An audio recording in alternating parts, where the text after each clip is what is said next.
Jug life. All right, ladies and gentlemen. Okay, so Lily Grace was born ready. Okay, hopefully others are born ready as well. And hopefully I was born ready for the next hour. It's going to be pretty intense, right? This is a cram session. Let's get this bread. Now, a lot of people are saying, let's get this bread. Let me go ahead and just figure this out. I'm trying to figure out, like last year we had something that we wrote on the AP exam. Hey, Jillian and everybody else, Tay Joss and all of you others. Now, should we write, okay, so the thing is, let me do a poll, okay? So, you know, what should students write and cross out on their DBQ, LEQ this year, okay? Let's get this bread. Okay, so let's get this bread. R.I.P. Harambe. Anybody got anything else to throw us? Okay, whole essay written about the phrase, let's get this bread. Okay.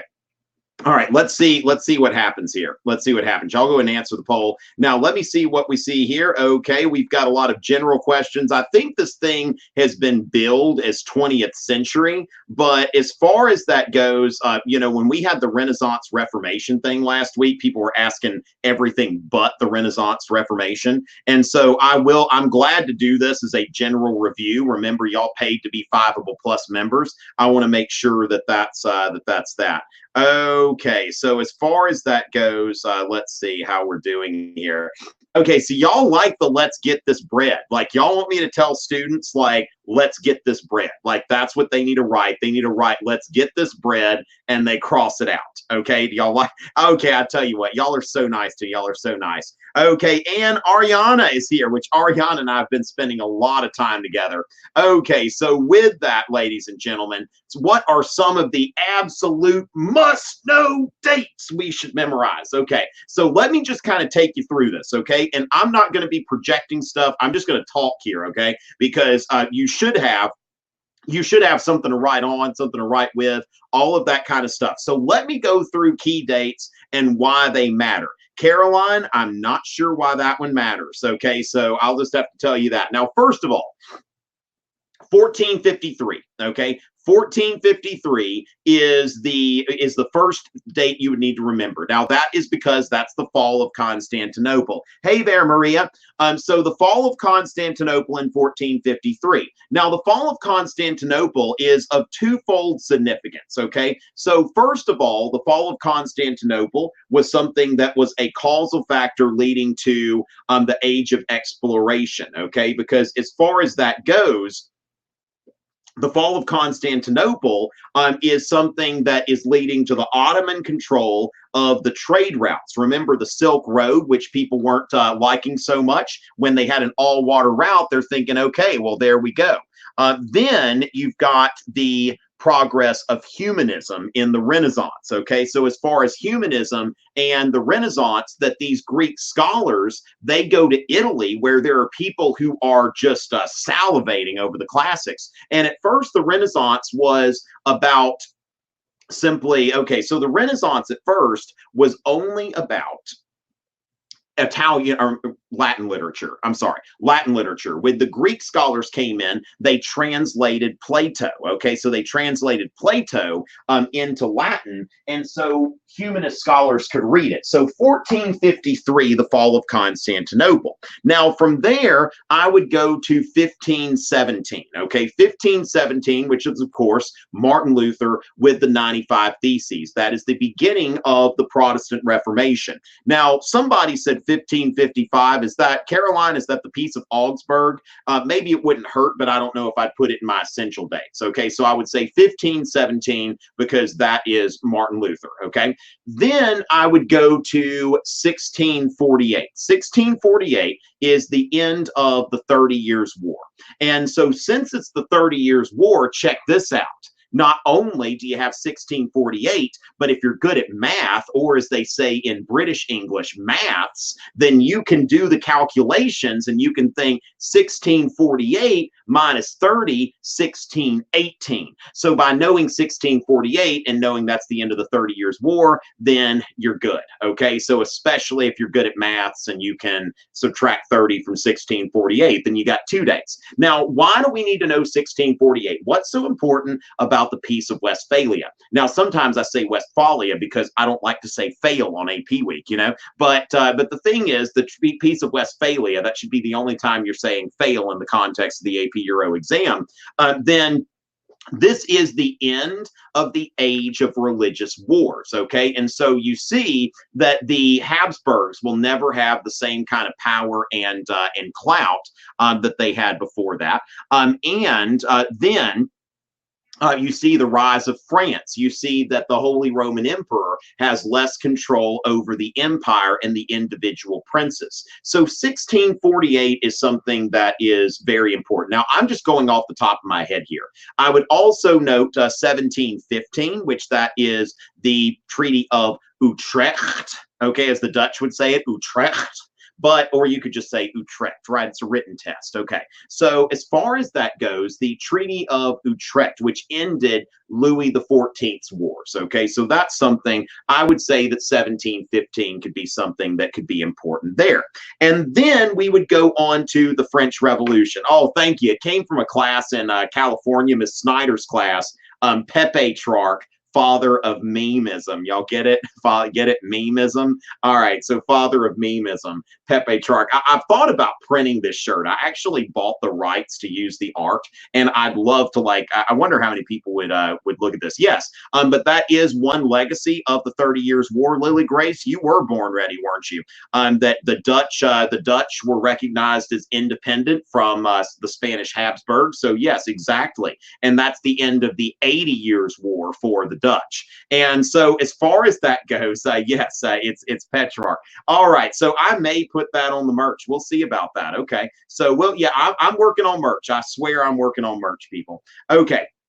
So with that, we're going to go on to, I would say, the French Revolution would be the next thing. So 1789 would be important because that is the year of the Estates General, the Declaration of the Rights of Man and the Citizen, and all of that stuff. Okay, so that's what we're looking at in terms of 1789. Okay, so then 1815, which is the fall of Napoleon. And that's, of course, the halfway point of the course. Now, if you want to get into the French Revolution, okay, if you want to get into the French Revolution and getting those dates, I think 1793, 94, you know, we're looking at the Reign of Terror, the Directory. Now, you don't have to get into all of that, but I would think in terms of 1789 to 1815, because that's basically the boundaries of the French Revolution. All right, so the boundaries of the French Revolution. So from there, I would say that 1848 would be the next year, because that's the year that when we get in 1848, then that's, of course, the revolutions of 1848, the end of the age of Metternich. So when we think about this, and not just the 4 historical periods of Euro, but thinking about kind of sub-periods. So when we think about the so-called age of Metternich, we're talking about 1815 to 1848. And so from there, I would say... Oh my Lord, y'all got what you paid for just seeing that, huh? Oh my goodness. Wow, I'm trying to stay hydrated here. Y'all see what I got? So y'all like, man, I got my money's worth. Okay, woo! I tell you what, I'm okay. Nobody's asking if I'm okay. Y'all are probably just too busy laughing. Wow, maybe I should be drinking out of like the mug rather than the jug. Mugs, not jugs. Do y'all think that would work there if I was like mugs, not jugs? All right. Yeah, I know. I tell you. I mean, I'm trying to stay hydrated, and that would be something if I got killed by water, huh? Yeah, I'm good. I'm good. Okay, so let's just... Okay, I think the mug is a little bit safe, but yes, you definitely want to stay hydrated. Yeah, if I'm going to die, I should do it after exam week when y'all don't need me anymore, right? Okay. So then I would say that the next thing that would be essential, you're thinking about World War I, 1914 to 1918. So that would be another one that I would say that's kind of a need to know there. Okay, and then from there, you would go to World War II, 1939 to 1945. So that would be important to know. And then after that, I would say 1968. That's the year of the Prague Spring. That's also the year of the student protest in France and other places. Okay, so the French tend to like to protest. That's kind of their thing, right? They've had a lot of that going on there. So from there, yeah, hydrate, don't dehydrate. Okay. So yeah, I really hope I don't choke on this exam like Tom just choked on the water. Okay, that is quotable there, Max. That is quotable. All right, hydrate, don't dehydrate. Y'all are great. And so then 1968, and then I would look at 1991, which is the fall of the Soviet Union. And then just remember a couple years later, you've got the Maastricht Treaty, okay? The Maastricht Treaty, which started the European Union. Again, that's going on in the Netherlands. The Netherlands, great place to make treaties, okay? Yeah, please don't choke until Wednesday, Ariana says. All right, so with that, going with that and the Cold War, okay, so I'm going to have to remember the chat is for chat. So hydrate, don't dehydrate, that's the chat. What should we know about Yugoslavia / Hungary, all of that kind of stuff? That's questions, okay? So I've got a few dates. I've given you some must-know dates. Now, what were the main events of the Russian Revolution 1905? Now, we want to think about some context here, okay? Part of the context of the Russian Revolution is the Russo-Japanese War. Okay, the Russo-Japanese War represents the Russo-Japanese War represents the first victory of an Eastern power over a Western power. Okay, so saying Charlie's name for the clout. Okay, and so with that, when we're going from the Russo-Japanese War to that humiliating defeat there. Okay, so a couple things about the 1905 revolution. A couple things about the 1905 revolution. Now, this was a revolution that led to a constitutional monarchy. Remember that the Russians still had an autocracy all the way into the early 20th century. And so what happened, there was a workers' revolt, big protest in St. Petersburg in what was known as Bloody Sunday. And Tsarist troops opened fire on this crowd, killing a lot of people. Now, a response to that was, now I got the hiccups, my goodness, was Nicholas II's October Manifesto. Now, what we want to be careful about, it was the October Manifesto, not the October Revolution. That's one thing that I get confused in my head, because the October Revolution, that's Lenin.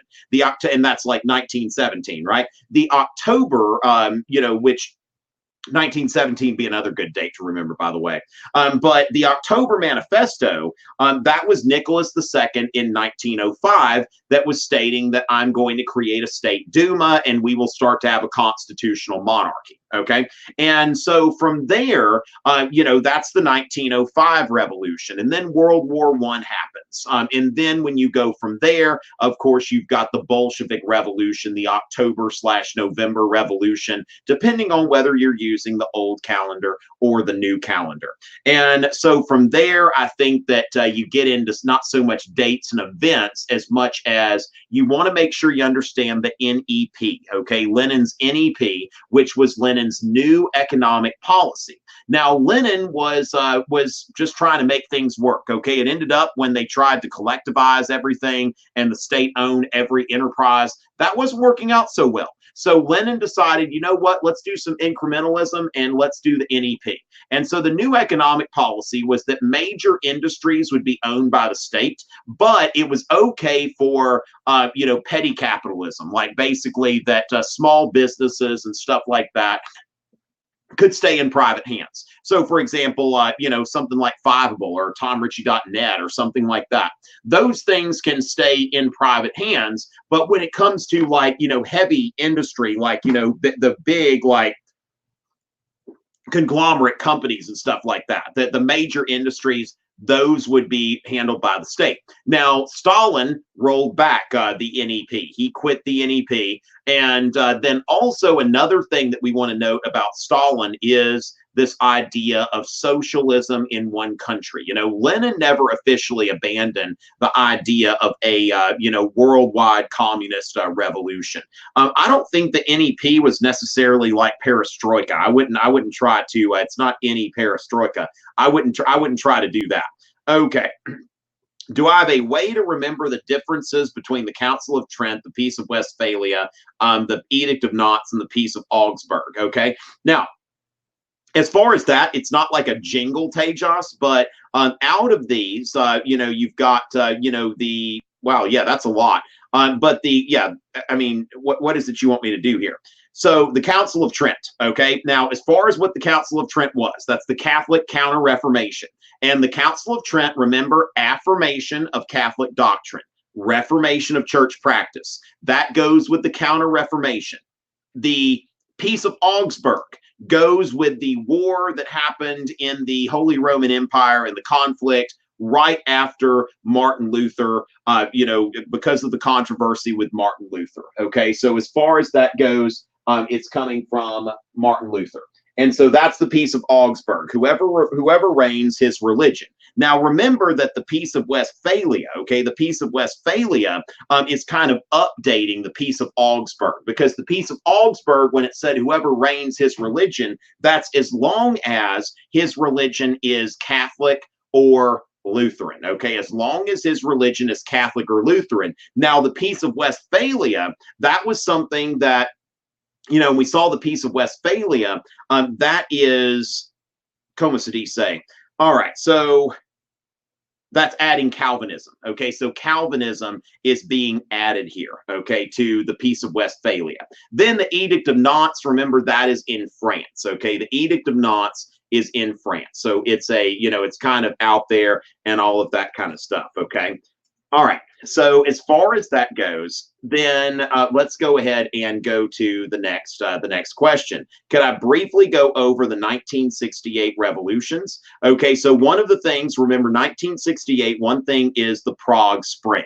All right, so the Prague Spring, now, of course, that's where, a liberalizing element took over the government in Czechoslovakia, which was one of the Eastern Bloc countries. Not necessarily part of the Soviet Union, but controlled by the Soviet Union, part of Stalin's sphere of influence, okay? Now, that's one of the things that you see that the Soviets end up sending troops in order to remove that government and to reinstall a government that was going to be friendly to Soviet aims. Now, the Prague Spring and the reaction to it, that is something that we, when we look at that, that's going to be the justification for the Brezhnev Doctrine, okay? The Brezhnev Doctrine, which basically said that if there's any of these Eastern Bloc countries that is bringing in a government that has interest hostile to socialism, then, we're going to send troops in, okay? Because that involves all socialist countries. Then there are the student protests in France. Now,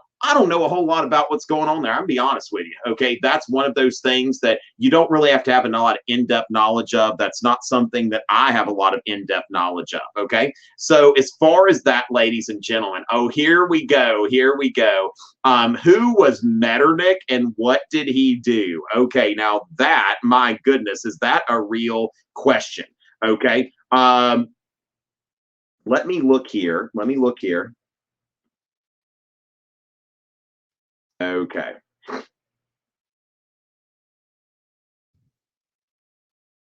Let's see. I'm looking for something here. All right. So anyway, ladies and gentlemen, y'all know what I'm looking for. I can't find the beat, like the instrumental thing. Okay, but somebody's asking me about Metternich. Okay, so here we go, ladies and gentlemen. I don't have the instrumental, so I'm just going to have to kind of freestyle it. Is that okay? All right. So we're gonna go. Okay. All right. I'm the man of the people. Okay. So I don't have the beat ready or anything like that, but I'm going to go ahead. Yes. Okay. So Prince Clemmy, there we go. Y'all ready for this? What up, Europeans? It's the ladies' pick. Austrian Prince Clemens von Metternich. Okay. Let me start over. Okay. I always mess up with that part. Okay.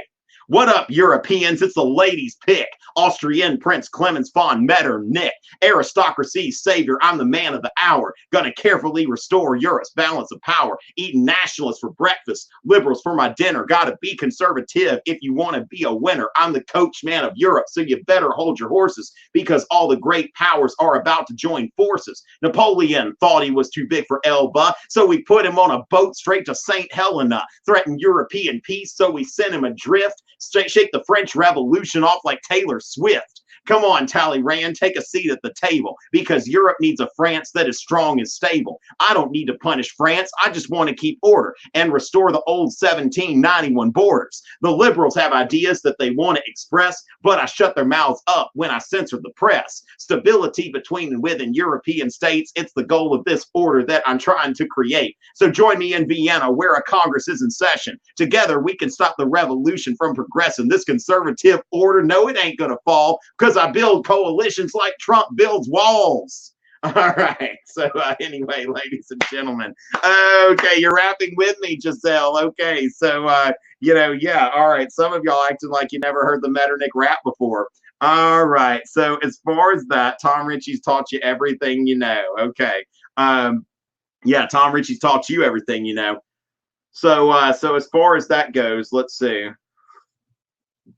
Yeah, I appreciate it. Maybe I should just rap this whole time and everybody be like, yeah, I got my money's worth. Okay, so anyway, Clemens von Metternich, okay? Clemens von Metternich was basically the prime minister of the Austrian government. He was a member of the Austrian nobility, and he was the he was the architect of the Congress of Vienna. The Metternich Rap is on YouTube and it's on my SoundCloud. Now we might look at that, but my brain is so powerful. Maria, thank you for the kind words there. I mean, that's a very high compliment there. All right, so as far as that, yes, it is on SoundCloud. The Metternich Rap is on SoundCloud, and it is also, okay, the Metternich Rap is on SoundCloud, and it's on my YouTube channel as well. Okay, so that's something that that is there for you. Okay, so Metternich was the architect of the Congress of Vienna, also built the conservative order. Oh, Ariana's got my list of essential dates. That is awesome. Ariana, if you've got that, if you want to email that to me, that'd be awesome. We'll talk about that later. All right, so with that, ladies and gentlemen, that the age of Metternich was defined by Metternich's conservative order, okay, with the concert of Europe, the concert system, Metternich as the so-called coachman of Europe. And at this time, that a lot of liberal, the thing is that we think about the French Revolution, liberalism and nationalism. Okay. Now remember asking me to talk, like, questions need to be submitted as questions so that people can upvote them. Okay. So questions need to be submitted as questions. All right. So ladies and gentlemen, and then so 1815 to 1848, this age of Metternich, that is when you have this conservative order and trying to keep another French Revolution type thing from happening. So making sure that liberalism and nationalism are not allowed to rear their heads. Now, they do a pretty good job repressing folks, but then by 1848, people in France, Germany, and Italy, the German states, whatever you call it now, the German Confederation at that point, and then Italy, that you had revolutionary movements that were, of course, then put down later by the conservative elements, which reasserted themselves. Okay, so as far as that goes, yes. All right, can I go over the effects of the 30 Years' War in each phase? Okay, now as far as that, remember that I've got a video where I go through the phases of the 30 Years' War. Sometimes I'm a little bit hesitant to go into this in a live session because it's one of those things that really needs to have more depth. But remember that, just in short, you've got the Bohemian phase, followed by the Danish phase, followed by the Swedish phase, followed by the French phase, which, if, one of my students showed me one time, you can actually make curse words out of these, and each curse word gets a little bit more escalated. And so whatever helps people to remember this. Now, remember that the first two phases, the 30 Years' War started as a religious war in the Holy Roman Empire. And So it started as that, but when you start to get into the Swedish phase and the French phase, that Sweden and France, like two nations that were outside of the Holy Roman Empire, they saw opportunities. Now, Gustavus Adolphus, I think, had some very, real motives, like religious motives, in the sense of being a protector of Protestants. But he also had some political motives, wanted to strengthen his position in Northern Europe. Now, then France looked at the 30 Years' War, and although France was a Catholic country, remember, they'd had their wars of religion. Their decision was influenced by politique, or you could say it's spelled, one of my students once said, it looks like politicue.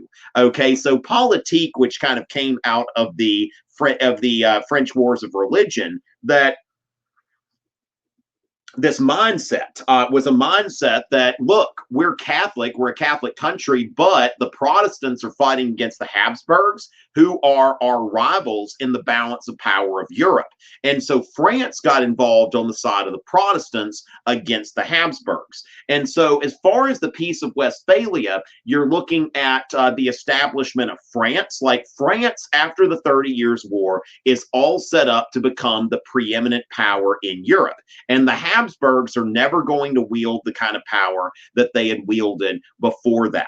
Okay, so as far as oh wow, breathing doesn't sound fun. Okay, so that's one I've never heard that one before. All right. So as far as that goes, we've got that. 19th century isms showed a lot on the practice exam.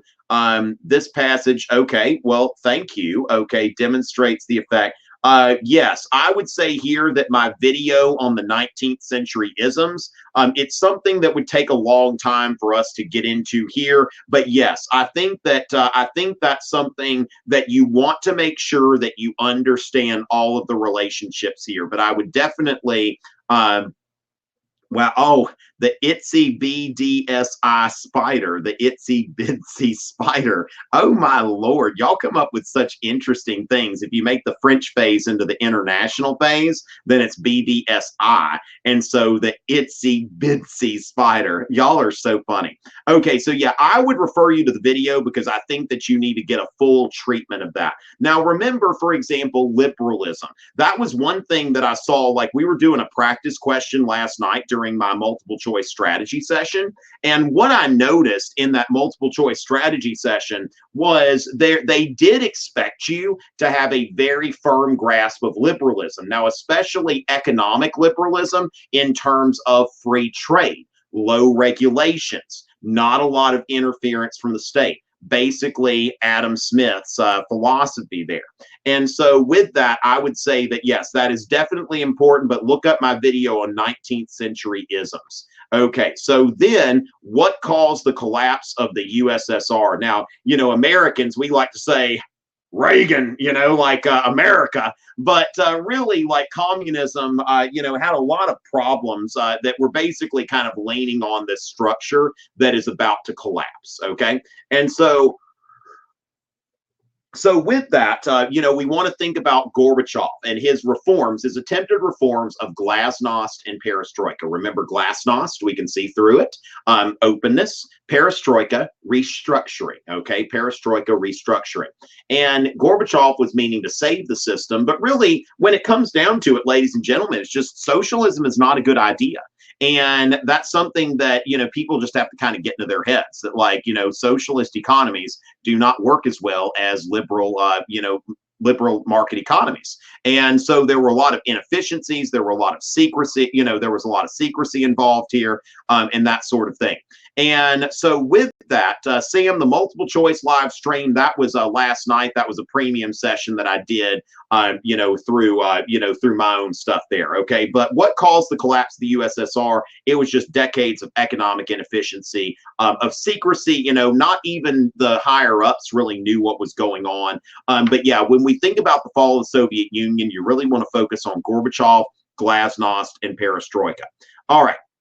So with that, what are some of the must-know details of post-World War II society? It looks like you've got some good things there, Selena, that when we think about the Cold War, now with the Cold War, I think you want to note the Marshall Plan. One of the big developments in European history is that in European history is that the United States, for the first time, shows an eagerness to be involved in Europe, and that starts with the Marshall Plan. Okay, the Marshall Plan, which was the European Recovery Plan, named after Secretary of State George C. Marshall, and so they gave money to these Western European countries to make sure that they didn't become communist. And then we want to note the formation of NATO, which you've got the United States and Canada and several Western European countries. We also want to note that after the fall of the Soviet Union, we want to note the the expansion of NATO,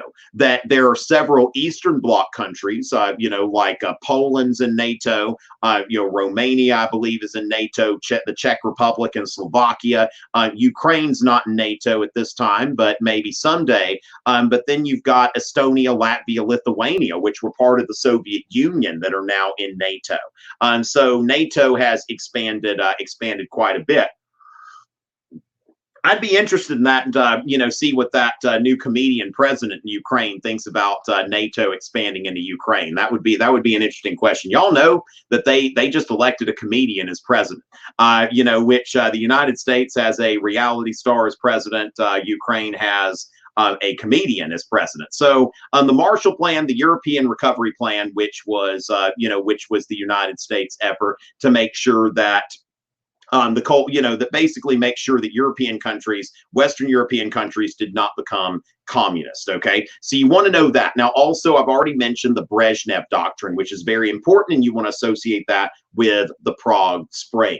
Okay, so the French Revolution of 1830, why is it important? The French Revolution of 1830, really, it's exchanging one monarchy for another, one constitutional monarchy for another constitutional monarchy, maybe a little bit more constitutional. The French Revolution of 1830 is one of those things. Now, Liberty Leading the People by Eugene Delacroix, that's a beautiful painting. You can see the romantic nationalism there. But when it comes down to it, the only reason anybody cares about the French Revolution of 1830 is because of Les Mis. And other than that, it's good context for the revolution of 1848, but in and of itself, the French Revolution of 1830, it may be a little bit of an exception to the conservative order that we saw happening in Europe at that time. Right, exactly. The French had a rev like every 15 years. Oof.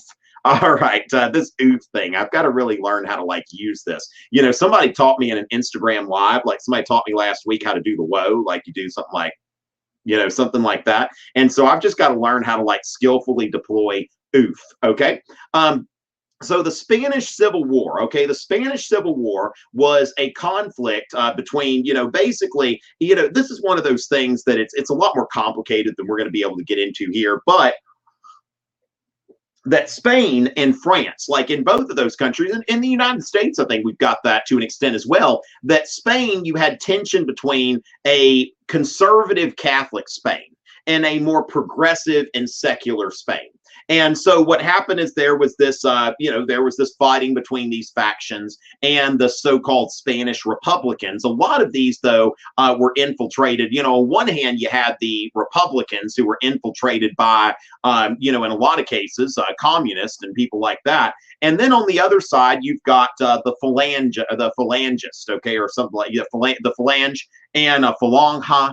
If we're talking in Spanish, it's a written test. And so the phalange, I'm just going to call them the phalange. And then you have conservative elements putting together there. Now, Francisco Franco ends up coming out on top in the Spanish Civil War. And he was allied with, he was receiving help from Mussolini and from Hitler.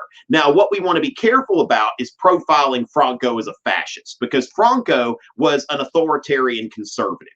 Now, is that going to mean that you don't get a mass grave if you oppose him? Probably not. But we want to note here that, for example, Mussolini made a concordat with the Catholic Church. Okay, now he made a concordat with the Catholic Church, much like Napoleon, not because he was a devout Catholic, but because he felt like he had to. He is in Italy. He has to do this because the Pope is very powerful. And so when you think about that, Mussolini made a concordat with the Catholic Church. Okay, and so Mussolini made this concordat because he needed to. Now, Franco, on the other hand, Franco, made a, basically was a devout Catholic. Franco strengthened the position of the Catholic Church. And so he had an authoritarian government that was conservative, but it was authoritarian. And so as far as that goes, his government was marginalized for a long time because of his alliance with the fascists. But at the same time, later on, the West opened up to him because, of the Cold War, that basically anybody that was reliably anti-communist could be our friends, right? And so going over the legendary Otto von Bismarck and the unification of Germany, okay? So as far as that goes, let's go ahead and, so I've got a 3-point series on German unification, okay? So we want to make sure that we take a look at those, okay?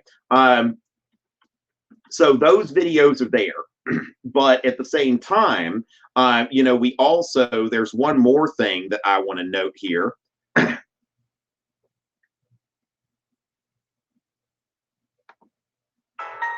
All right. Y'all, have y'all had enough rapping tonight, or do we want to, we have enough rapping tonight, or y'all want to hear some more? I've actually got the instrumental here, so y'all can tell me. I mean, if y'all have had enough rapping, then we can just stop for the night, okay? If y'all have had enough rapping, I mean, we don't have to. I don't have to rap again. I mean, I don't have to. Okay. I mean, okay, I understand. Y'all don't want me to rap again. I'm just going to stay. Okay. So as far. All right. So let's go ahead and explain. Now, remember, I've got a 3-part series on Bismarck and German unification. All right.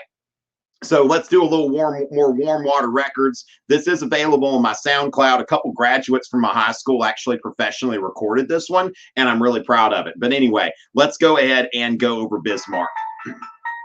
Warm water records, Otto von Bismarck. Looks like we got some German states out there that need to be unified. Blood and iron, more like blood and bars. Y'all listen to this.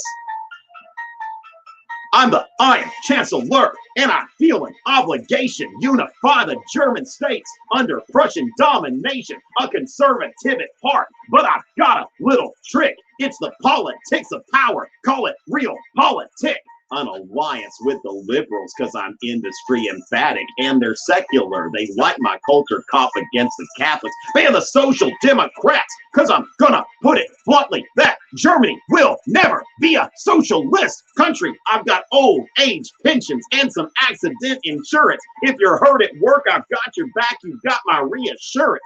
Call it state socialism. Now the liberals want to hate, but without the working classes, we can't unify the state. The position of Prussia in Germany at this hour will not be determined by its liberalism, but its power. Great questions aren't decided by speeches or majorities. It's blood and iron.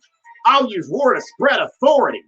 Austrians as allies, we took Schleswig and Holstein, then declared war on Austria. The next step in my grand design, Prussia won in 7 weeks. Austria wasn't any match. Then it's time to provoke France with the M's dispatch. Moking led an modern army armed with telegraphs and trains. France decisively defeated, gave up Alsace and Lorraine. After unifying Germany, then I really had some clout.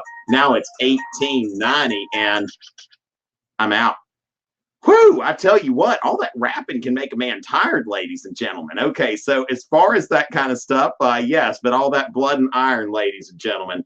So with that, okay, so there y'all go. There y'all go, ladies and gentlemen. So that's a little bit of Bismarck there. And remember that part where I'm saying, like, the position of Prussia and Germany at this hour will not be determined by its liberalism, but its power. Great questions aren't decided by speeches and majorities. It's blood and iron, expletive deleted. I use war to spread authority. Like, that's actually, like, very close to the actual speech that he gave, his blood and iron speech. And so when you go into, when you put things into like a metered kind of form like that, you can actually remember what Bismarck's saying. And this is kind of what marks Bismarck, what sets him apart from the earlier nationalist, okay? Because remember, Bismarck was a conservative that is mostly concerned with the position of Prussia in Germany, that basically that Germany should be, united with Prussia dominant, okay, with Prussia as the dominant state.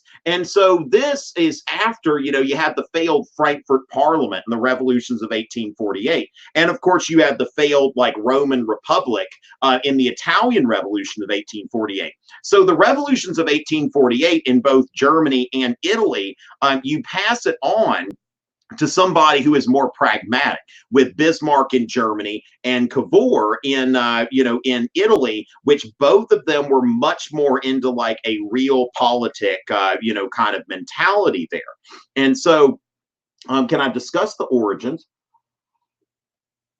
of the economic miracle? Okay, now as far as that, I think, Charlie, we're really probably getting into kind of deep into the weeds here. That the whole thing there, I think we're probably, this is really something that you get more into, I think, if you were taking a course in like post-war Europe or something like that. I would be looking at that. I think that what Hallie answered here is pretty good here, that the Marshall Plan. Now, another thing about this that you want to remember is ever since World War II, it's like European countries haven't really invested in their militaries for the most part, because they know the United States is going to come defend them if they need it.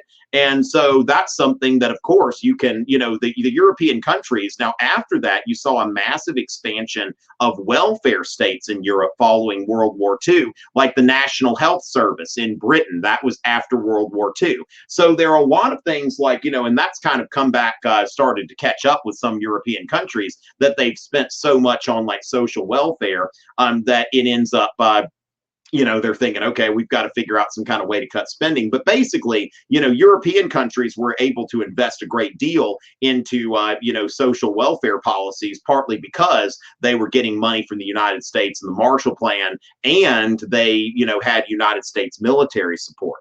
All right. So with that, and I've got not to mention, I've made my own list. I've got an AP European History review playlist, and I've also got it divided into, like, if you type in Ritchie, French Revolution, and Napoleon, then you'll see that. Ritchie, Industry and Isms, you'll see that. Ritchie, Renaissance or Reformation, you'll see that.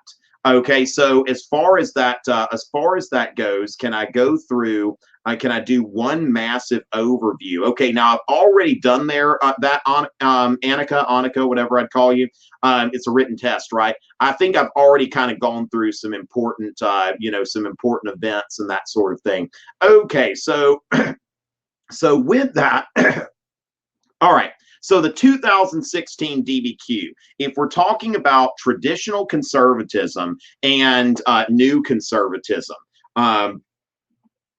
okay, so as far as that goes, traditional conservatism is really the age of Metternich right now. Okay, so as far as that, we think about that very doctrinaire conservatism, stability between and within European states, and all of that kind of stuff, right? So that's conservatism. That Bismarck, okay, when we talk about Bismarck and whether that was a new form of conservatism, first of all, like when you look at that Bismarck DBQ, that Bismarck, when it came to like, industrialization, for example, he allied himself with the liberals, as I said, that an alliance with the liberals, because I'm industry emphatic. Okay, so as far as that kind of thing, now also liberals were secular, and they supported some of Bismarck's campaigns against the socialists and the Catholics. And so as far as that, Bismarck, remember that he is governed by realpolitik. Okay, he's governed by realpolitik and not by just some kind of ideological kind of thing. That realpolitik is the politics of power. That it's not trying to accomplish an ideology. It is about the skillful exercise of power, and that's what I think makes Bismarck more of a pragmatist and less of an ideologue. Yeah, that basically conservatives support traditional institutions. Okay, so conservatives support traditional institutions. I can hit the woe again, Yizzy. So it's pretty easy. It's not one of the more difficult things that I've ever had to do.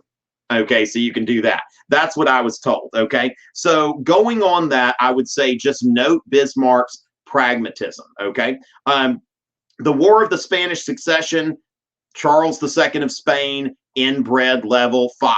Okay, he had no children or anything like that. Inbred level 5. And so then there's going to be no inbred level 6. All right, got it. So you want to make sure that you see that in the will of Charles II, it said that one of Louis XIV's relatives was going to inherit the Spanish throne. So therefore it would move from the Habsburgs to the Bourbons. Now that created a coalition against Louis XIV because the balance of power. That what happens if we allow a Bourbon monarch to sit on the Spanish throne? Maybe they'll be combined and France and Spain will become one country. That would be too much, okay? Though, so we don't need that in the balance of power.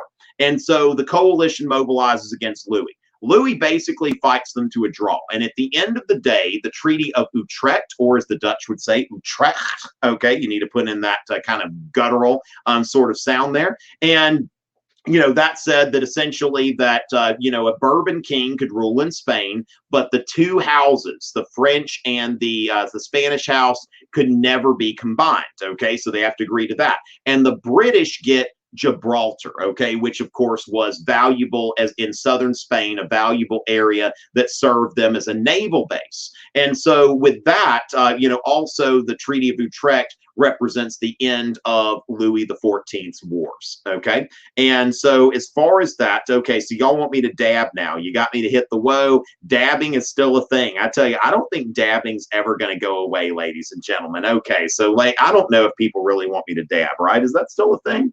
All right. So with that, yeah, we've already kind of done a massive overview. Okay, so we're going to note that. We've already done that. And how does art change? What style goes with each period? I will actually be doing an art review on my own tomorrow night. I'm willing to tackle that tomorrow, but I don't know if we really have, a lot to do there. But one thing I will note here, but first I'm going to dab. Okay, so all right. So with that, ladies and gentlemen, y'all got your dab. And so going from there, we want to make sure that you understand. Now, the most important art movements that I would say that you need to study, those would be Renaissance art, then Baroque, Renaissance, Baroque, neoclassical, Romantic, then Impressionism, I think, is important as well, because that's got the backdrop of urbanization. Then I would look at various forms of modern art, like Dada, Expressionism, also thinking about abstract art, okay, like the guy that Malevich, who painted this like black square. Okay, when we think about abstract art, and it's like, okay, this is a black square, and that's all that's painted there, and it is this effort to like separate art completely from reality. And so with that, mannerism, I think is important in the sense that you need to understand that that's late Renaissance art. So mannerism kind of builds a bridge between Renaissance art and the Baroque. So I think that's definitely something that you could, that you could go into there.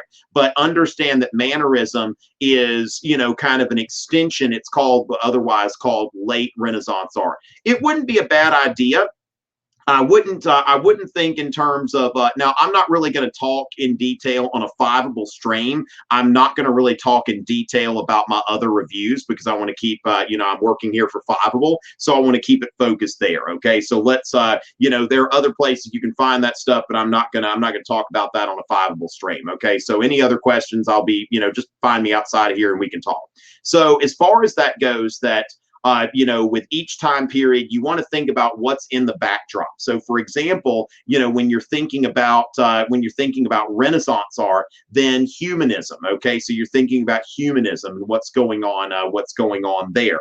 And so you think about the School of Athens and all of these classical philosophers. That goes back to Renaissance humanism. Michelangelo's David combines like the biblical figure David with a Greco-Roman like nude man. So he's sculpted in the classical style. And that represents the fusion of Christian and classical ideals during the Renaissance, okay? And so as far as that, but I would say that modern art movements, it's not like they're going to ask you so much about Cubism, I think. I think Cubism, more than likely, you'd use that as an illustrative example, or there might be a question about Cubism, okay? There might be a question, but it's not like you have to have an in-depth knowledge of every art movement movement, but you would want to know something around it. So it's not just the characteristics of Dada, but being able to associate Dada with this is what's going on after World War I, and a lot of people are rejecting rationality, and they're looking for meaning, or maybe they've given up looking for meaning. Okay, as far as that goes, what? Yeah, I don't know about that, Samantha, but anyway. So when it comes time there now, Akash, that is a very random looking kind of thing there. Okay. So how did nationalism contribute to the start of World War I? Well, a few things about nationalism. Okay. So with nationalism, what we're doing as far as the start of World War I is remember that depending on languages. Okay. So depending on languages and borders. So in Italy and Germany, you had people who spoke the same language who were divided across borders. Okay. And then when you look at somewhere like Austria-Hungary, then you've got no less than 10 different ethnic groups. You had Austrians, Hungarians, you had some Italians, some Poles, even some Ukrainians and Romanians. And so you had no less than 10 different ethnic groups in Austria-Hungary. And so when you think about that, you had one empire. Okay, you had one empire that was, that we had 10 different ethnic groups there. In that case, nationalism can be something of a power keg, because the whole thing about nationalism, it's about, yes, Gabriel, I like that better than what I saw earlier in the chat. And so, with that nationalism is about having some consistency between, some consistency between the borders and the ethnicities. Okay, so when you think about that, that's where you see in the Habsburg Empire, that was something that is, that is not, that is not going to hold up. Okay, so when you think about that, that's contributing to Archduke Franz Ferdinand's assassination. And then, so that's the main thing there, that you want to think about Austria-Hungary and all of those different ethnic groups that are there. All right, so the main events and figures of the French Revolution. Now, remember, Matilda, the 4 phases of the French Revolution. You've got, first of all, the first phase, which is kind of like the liberal phase, okay, where what they're trying to do is the people who are there at the Estates General, their idea is to create a constitutional monarchy, kind of like the British. And some people refer to this as maybe like the age of Montesquieu. They're trying to introduce some checks and balances, some separation of powers and all that. But then you start to see that it radicalizes. And that's where you get into this radical phase that really comes to a head with the Reign of Terror in 1793, 1794. And you want to make sure that you know Robespierre. Okay, so Robespierre was the architect of the Reign of Terror, the head of this this Jacobin terror. Now then, Robespierre, the Thermidorian reaction, okay? Thermidorian, which Thermidor was one of the months in the French Revolutionary calendar. Actually, it's a month that I would have been born during. I think that it was the hottest month. And so when it comes down to it, the Thermidorian reaction, that was what overthrew Robespierre and then ended the Reign of Terror, okay? Overthrew Robespierre, it ended the Reign of Terror.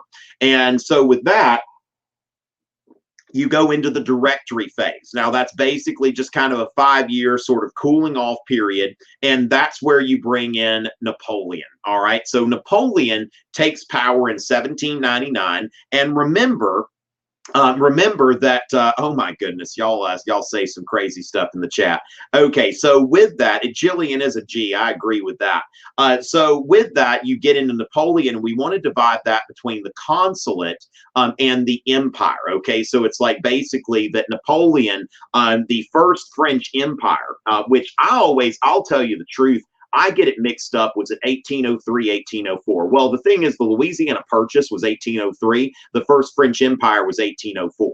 So Napoleon's reign can be divided, or Napoleon's rule or whatever can be divided between the consulate and the empire. Okay, and so when he proclaims himself emperor, we're seeing something from there. Okay, so with that, Then, of course, those are the main things here.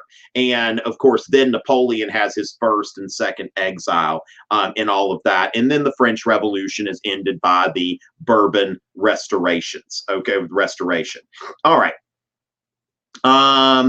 You know, Annika, I don't know if I'd recommend after contextualizations. I would, the PS thing is really kind of more of an attempt to get complex understanding, or what they used to call synthesis. That's something that yeah, I would not try to contextualize after it. That the sort of thing you're talking about, I think, in terms of trying to get the complex understanding point by going into the next phase there. Okay, trying to get the complex understanding point. So yeah, I would not call that contextualization. I would say that contextualization typically now. Could you find a way to do it? It's just not necessarily what I would recommend. Okay, so I would recommend that the contextualization be relevant background immediately before, or possibly like in the first part of what your time period is, or if it's something that's going on in the background during. But if you're trying to kind of go in like a runner would try to run through the finish line, I think that's more that you're trying to get complex understanding and bring it into another historical period. All right. So with that, okay, so going from there, decolonization. Now, Matilda, decolonization, what we're talking about now, neo-colonialism, the new imperialism.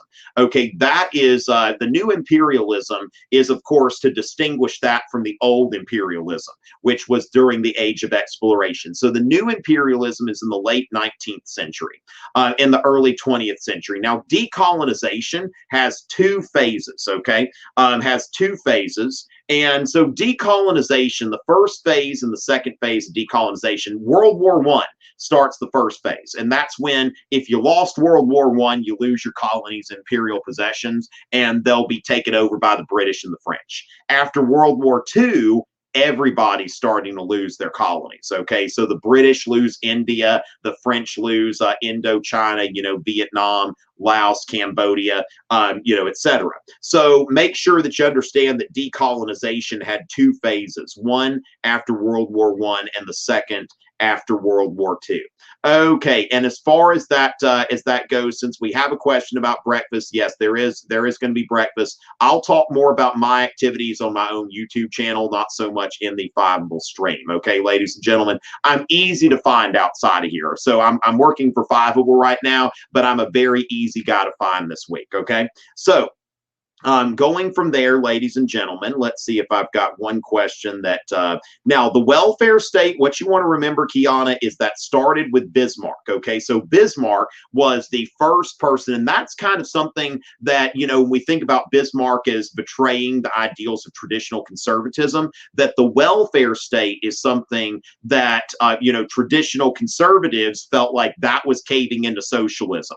Now, it was the liberals who were really ticked, and they called Bismarck's plan state socialism, old age pensions, accident insurance, and health insurance. These were three things. So Bismarck was the first one to do a welfare state, which kind of caught on in other European countries in the 20th century and escalated, especially after World War II. David Lloyd George in England was known for expanding the British welfare state. Okay, so that's something. But remember, after World War II, you see a lot.